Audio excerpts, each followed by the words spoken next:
En fer història.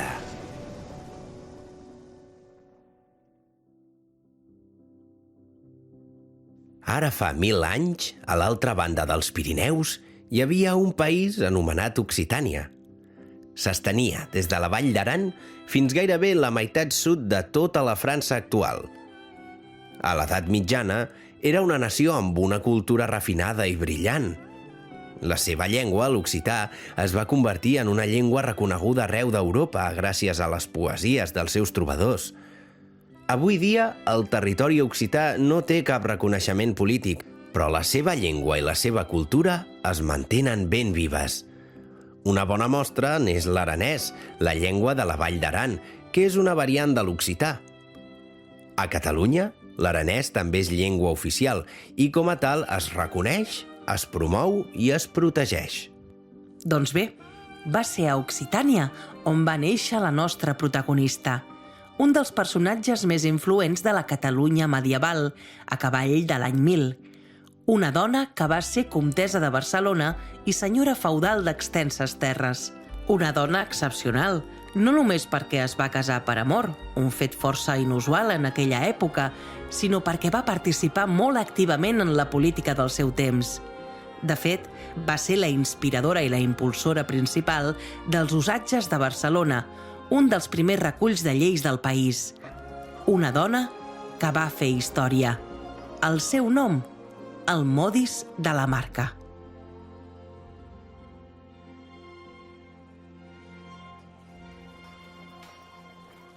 Fa 1000 anys, en aquestes contrades nostres, la llei que ordenava la vida de la gent era encara la dels visigots. Aquest poble germànic havia conquerit la Gàlia i Hispània als antics romans feia segles i tenien uns costums prou igualitaris entre homes i dones. El Liber Iudiciorum assegurava a les dones la 10ª part dels béns del seu marit i quan l'home moria, la vídua es quedava totes les possessions del difunt, fossin 10 cabres o tot un regne. Gràcies a aquesta llei, el paper de les dones cristianes va ser molt actiu perquè hi havia força igualtat de drets. Les dones nobles participaven públicament en tot tipus de transaccions, compraven i venien els seus béns i governaven pobles i ciutats que defensaven i administraven. Tant els homes com les dones se sentien part activa d'una empresa comuna, la construcció d'un regne. Cap a l'any 1020, el comte occità Bernat I de la Marca i la comtessa Amèlia de Racés van tenir una filla.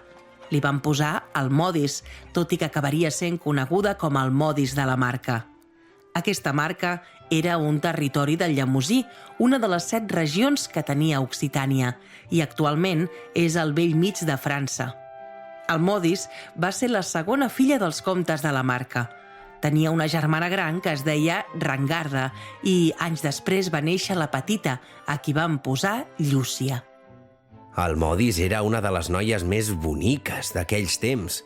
Les representacions que ens han arribat de la comtessa no són gaire realistes, perquè ja sabeu que l'art romànic és força esquemàtic, però ens donen una lleugera idea de la seva bellesa.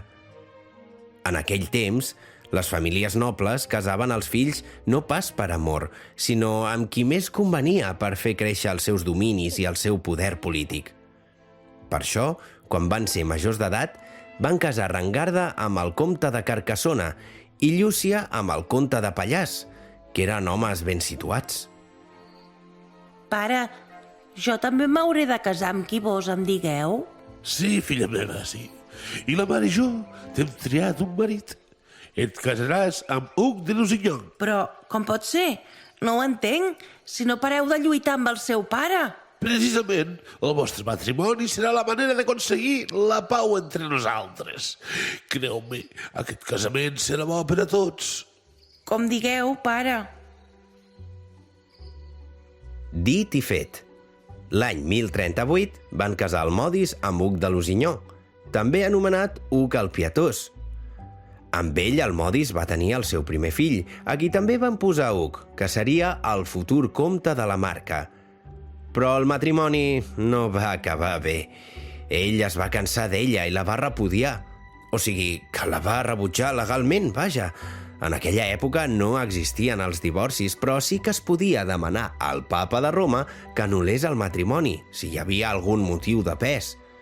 El motiu que va donar Hug va ser la consanguinitat, és a dir, que ell i l'Almodis eren parents perquè compartien sang en algun punt dels seus llinatges. Com que aleshores pràcticament tota la noblesa europea havia estat lligada per matrimonis creuats, això era ben possible. I l'Església, sempre que hi hagués uns quants diners pel mig, no posava gaires dificultats a l'hora de concedir l'anul·lació. 2 anys més tard, Almodis es va casar per segona vegada. Aquest cop va ser amb el comte Pons III de Tolosa. L'enllaç va durar 10 anys i li va donar 3 fills i una filla. Vivien a Narbona, una altra ciutat occitana força important, que actualment és al sud-est de França. Aquella ciutat era lloc de pas per a prínceps, comtes i cavallers que anaven cap a les croades. En aquella època, els europeus van organitzar aquestes expedicions militars per conquerir la ciutat santa de Jerusalem i la resta de Terra Santa, a l'altra punta del Mediterrani. Volien arrabassar aquelles terres als musulmans per tornar-les a situar sota l'autoritat cristiana, a qualsevol preu, i eren molts els guerrers que s'hi apuntaven.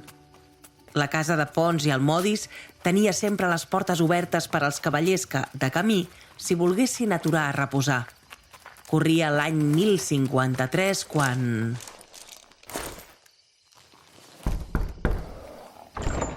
Déu vos guard. Aquesta és la casa del comte de Tolosa? Déu vos guard. Així és. Jo sóc Pons, el senyor de la casa. Què voleu? Podríem fer nit a casa vostra. Anem de pelegrinatge cap a Roma. I tant. Casa meva sempre és oberta per a cavallers cristians. I vos sou? Ramon Berenguer, comte de Barcelona. Oh, el net de la comtessa Ermessenda de Carcassona. No em parleu de l'àvia, sisplau. Encara vol governar i no hi ha manera que em deixi fer la meva d'una vegada. No entenc que el comte ara sóc jo. Les dones són molt poderoses, amic meu. Us presento la meva. Ella és... Oh, un àngel. Em fareu posar vermella, senyor. Sóc Almodis de la Marca. En aquell moment i de manera fulminant, Ramon Berenguer es va enamorar perdudament d'Almodis. Malgrat que ella només li va oferir gestos de cortesia ben educada, ell va caure rendit als seus encants. L'extraordinària bellesa d'Almodis l'havia seduït. Cos esvelt, rostre perfilat, mirada captivadora i cabellera ondulada. Un encant singular que acompanyava una forta personalitat i també una ment brillant, amb una cultura molt refinada. Tant li feia al comte de Barcelona si aquella dama encantadora era casada, soltera o vídua. Li era ben bé igual. En aquell instant es va jurar que un dia aquella dona seria seva. Durant tot el viatge fins a Roma, Ramon Berenguer no es podia treure Almodis del cap. Va demanar tota la informació que va poder del passat de la dama, que aleshores ja superava la trentena. I, de tornada a Barcelona, el comte va voler fer estada a la mateixa casa per confirmar si el seu amor era correspost. Ramon Berenguer tenia esperances. Les relacions anteriors d'Almodis no el preocupaven, però aconseguir que es casés amb ell no era una tasca fàcil. Ella estava casada, però és que ell també. A Barcelona l'esperava Blanca de Narbona, la seva segona esposa, i també el fill que havia tingut amb la seva primera dona, l'hereu Pere Ramon. En la segona trobada, Ramon va declarar el seu amor a Almodis, amb el cor en un puny. I ella li va dir que sí, que també l'estimava. El comte de Barcelona li va proposar un pla. Almodis, ara el nostre amor sembla impossible, però creus que podries aconseguir sortir d'amagat del palau? Em penso que sí. Ho puc intentar. Doncs jo demanaré ajuda a la comunitat jueva de Barcelona. Faré que convencin els seus confrares de Narbona perquè em duguin a casa meva sana i estàlvia. I de la Blanca, la teva dona, què en faràs? Només fa un any que ens vam casar. Faré el mateix que el teu primer marit va fer amb tu. Anul·laré el matrimoni per raons de consanguinitat. Va, fem-ho. Però hi havia un altre problema. El comte de Tolosa, el marit del Modis, va sospitar alguna cosa. Per si de cas, va decidir tancar-la perquè no pogués marxar. Tot i així, amb l'ajuda d'alguns familiars, es va poder escapar i viatjar fins a Barcelona. Podríem dir que el Modis i Ramon van fingir un segrest. Semblava que Ramon Berenguer l'havia raptat i se l'havia endut a Barcelona. L'assumpte va generar un bon escàndol. En primer lloc, Blanca, l'esposa repudiada de Ramon, va adreçar-se de seguida al papa de Roma. Li va demanar que excomuniqués els dos amants, és a dir, que els fes fora de l'església, cosa que en aquell temps era un problema molt gros. Però no us penseu que la Blanca ho va fer per amor ni per gelosia, sinó per interès. No volia renunciar de cap manera a la posició de comtessa de Barcelona. Paral·lelament, el comte Pons de Tolosa va repudiar el Modis per abandonament de la llar i per infidelitat. Sembla ser que feia poc ella havia donat a llum dos bessons que, segons les males llengües, eren idèntics a Ramon Berenguer. Davant d'aquesta situació, els amants van veure clar que, per governar tranquils els seus dominis, havien de donar una capa d'honor a la seva unió. Per això es van casar l'any 1056 i després van batejar els bessons. I sabeu quins noms els van posar? A un li van dir Ramon Berenguer i a l'altre Berenguer Ramon. Com a regal de noces, el Modis va rebre importants extensions de terres que la van convertir en una poderosa senyora feudal, a més de ser l'esposa del comte. A l'àvia de Ramon Berenguer, la poderosa Ermessenda de Carcassona, aquesta unió tampoc li va fer gens de gràcia. Ermessenda tenia ja més de 80 anys, però encara manava força. I es va posar feta una fera quan el seu net va oferir a la nova esposa els mateixos dominis que ella defensava amb dents i ungles des de feia 35 anys. Però Ermessenda va veure de seguida que havia perdut gran part del poder, ja que el seu cercle de nobles de confiança havien anat morint de vells. Així que va preferir fer les paus amb el net i retirar-se de l'escena política a canvi d'un bon pessic de diners. Va vendre tots els seus drets per 1.000 unces d'or i es va retirar al castell de Sant Quirze de Besora. Per fi el Modis. Per fi podem governar tranquils. Sí, ja no haurem de demanar permís a la teva àvia. Em molestava tenir-la al govern, però he d'admetre que feia bé la seva feina. Estigues tranquil. Si sóc comtessa no és pas només per lluir el títol. Hi continua havent una dona al capdavant del comtat, però al teu costat, i et prometo que de feina en vull fer molta. Plegats farem grans coses al Modis. Des d'aquell moment, el Modis es va convertir en una peça fonamental en el govern dels comtats catalans.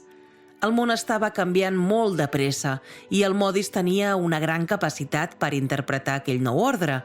Era una negociadora molt hàbil i va aconseguir que tots els senyors feudals es posessin del costat del seu home. També va establir bones relacions amb diferents reis musulmans de la península, especialment amb els regnes de taifes de Tortosa, Dénia i les Balears. Fins i tot va dirigir les delegacions diplomàtiques catalanes que van incorporar el territori de Carcassona al Casal de Barcelona. Però l'aportació més destacada del Modis, que era una dona molt sàvia i a qui les lleis li interessaven molt, va ser la negociació, l'escriptura i la implementació dels usatges de Barcelona.